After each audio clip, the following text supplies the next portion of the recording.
If we can, in some way, offer enough words don't teach, and analogies, words don't teach, and conversation, words don't teach.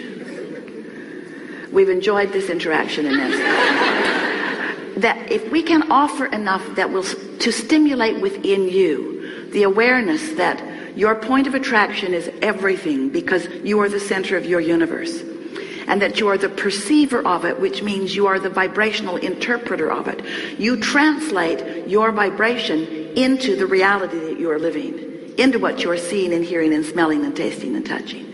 If we can convince you that since all those things are true, that the only thing that matters to you is how you feel. If you can leave this room with a new determination within you that you now, more than ever before, care about how you feel and mean to do something about soothing yourself. Esther was on an airplane last week, going from Boston back to San Antonio. And there was a beautiful family sitting in front of her, a mother and a child about 6 years old, and two little twin boys who were about 2, maybe, if even. They were walking, sort of kind of talking. And they were all strapped into their 4 seats. And Esther was sitting right behind the mother. And when the airplane took off, one of the little boys, across the aisle from his mother, was terrified. It was probably his first flight, and the roar of the engine, the sound of the machine, the feeling of it on the runway, he was hysterical. And he wasn't spoiled. He was hysterical. He was frightened. It was a new experience, and the power of the airplane scared him. His mother and the flight attendants looking right at his mother like, do not get out of your seat. Do not get out of your seat. And Esther is thinking, if I were that mother, I would be out of my seat now. So the airplane got in the air, and once it was stable, long after Esther thought it was stable, the flight attendant gave her the knowing nod, like, now that your child is out of oxygen. So now, mother moved over into his seat and held him tight in her arms, just tight in her arms, kissing the back of his head and holding him tight in her arms. And gradually he settled down back into his knowing that all was well. And Esther watched that, and she said to her friend sitting next to her, I want to do that with everyone on the planet. I want them to sit on my lap, and I want to hold them in my arms, and I want to say, it's okay. It's okay. Everything's okay. Everything's okay. Everything's okay. She wants to do it to herself. She wants to soothe herself into a point of attraction that allows her what she wants and deserves. She wants you to be soothed into a point of attraction that allows you what you want and deserve, because that is the only missing factor. How you feel. How you feel. If you're terrified, if you're angry, if you're resentful, if you're depressed, if you're aggravated, if you're overwhelmed, those negative emotions are you beating up on you. Now it doesn't feel like that to you. It feels like somebody else is doing it. Esther was pretty mad for a minute at the flight attendant who was just doing her job. But it made Esther want, with everything that she is, to just make sure that she takes care of feeling good. In other words, someone asked us the best question that has ever been asked a few weeks ago. And the question was, Abraham, how do you get rid of doubt? And we said, you get rid of it before it starts, which was so annoying. Because when you're in the middle of it, that answer doesn't apply. How do I get rid of it before it starts when I've already got it? And we say, well, eventually you're going to sleep, and you're going to get up tomorrow, and tomorrow you're going to soothe yourself better so that doubt never gets started. Doubt will never get a foothold if you're watching what you're doing. So Esther began applying that to herself. She woke up every morning with a determination that she was going to find a good feeling place and that she was going to maintain it as long as she could. And she, for the first day, she didn't even get out of bed before it was too late.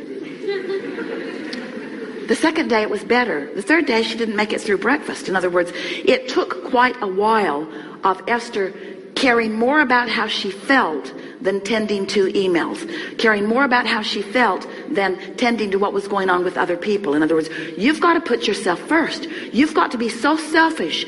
You have to care about how you feel, which means you have to tend to the self that you really are. You've got to find a way of closing that gap between who you're being right now and who you really are. And who you really are loves you so much, adores you, appreciates everything that you are, flows constantly to you, assisting you in every possible way.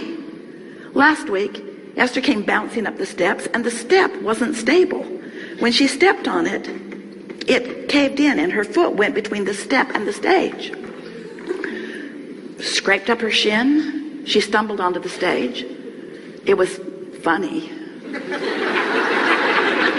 It was really funny. And Esther thought, for the life of me, I do not know how I went down. So Esther has a dear friend who sees energy. She always comes to the seminars in the city where she lives and sits in the back of the room because she not only likes to see the energy around Abraham, she liked to see the energy around Jerry when he was sitting at the table and the energy around you. She could actually see who was all lighted up. She knows who Abraham is likely to call on because she can read this energy. So after every workshop, she watches all of the live streams. She sends Esther an email, and she says, yeah, Jerry walked on the stage with you. And Esther says, yeah, I know. I can feel him there. And then she said, he caught you last week. And Esther thought, that's why I didn't fall down. Didn't make sense to me. I didn't have my balance. I didn't have anything close to my balance, but I didn't go down. This is the thing that we want you to understand. We've got you. But if you're not knowing that, if you're mad at yourself, then you don't let us get you. You prevent yourself from receiving the inspiration. Do you know when you yawn? That's because you need more oxygen, and we yawn you.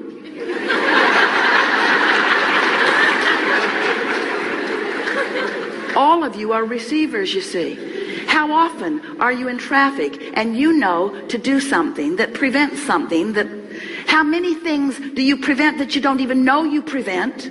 So many, because you're receiving constant impulses. You are so blessed. You are so tended to. We are so aware of you, and you are so in your own way so much of the time as you're complaining about this and worrying about that, watching CNN. So we want you to know that you are the focal point of so much awareness, and that when you ask for something, we all know it. And we see clearly the path for you to move from where you are to where you want to be. And you know what? You want it to be a direct path. We don't. We want you to have fun along the way to the path. We want you to pick up more things along your physical trail along the path. We want you to gain more clarity along the path. We want you to continue to feel your vortex full of more things that you want along the path. Because you know why? It's a very long path. You know why? It's a path of eternity. So you keep being in such a hurry to get over there. I really want to be over there. I'm not happy over here. Then you're not ever going to get over there. Can't get over there. Can't get there from here. If you're unhappy over here about what's over there that you don't have over here, you can't get over there. So what we want you to understand is that it's never about getting over there. It's about preparing over here so that over there can come over here where you are. Did you get that? Because this is about law of attraction. This isn't about law of assertion. It's not law of getting things done. It's not the law of proving worthiness. It's the law of attraction. It's about you finding some way to think some sort of thought, to get on, to hold yourself on your own lap and soothe yourself. I am a good person, and I am doing well, and all is really well, and it's getting better, and I am figuring this out, and things are going my way, and I'm getting clearer every day, and I'm having fun in the process of doing this.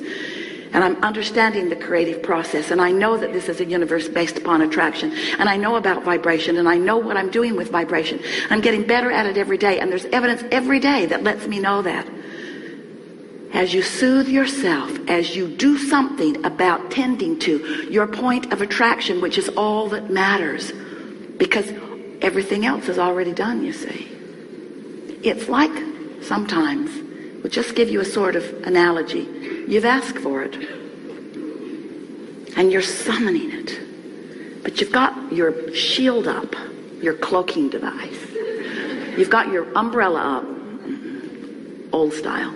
You've got your umbrella up, and everything that you want is flying to you, but you're deflecting it with your habits of thought, with your bogus, ridiculous habits of thought. Like unworthiness or unreadiness or not in the right placeness or being mad at somebody else. So we're eager to talk with you about whatever is important to you. Nothing is off limits. You will notice a perfect unfolding in the way this all comes together. We are a collective consciousness. This combination of beings has never been before unto all of the universe. There are far, far, far more of us than the 700 or 800 of you that are in this room and the other thousands that are around the planet watching this. There are more of us participating with you here than you have the ability to comprehend. Everyone who has ever been is interested in what's going on here today. So let's have some fun.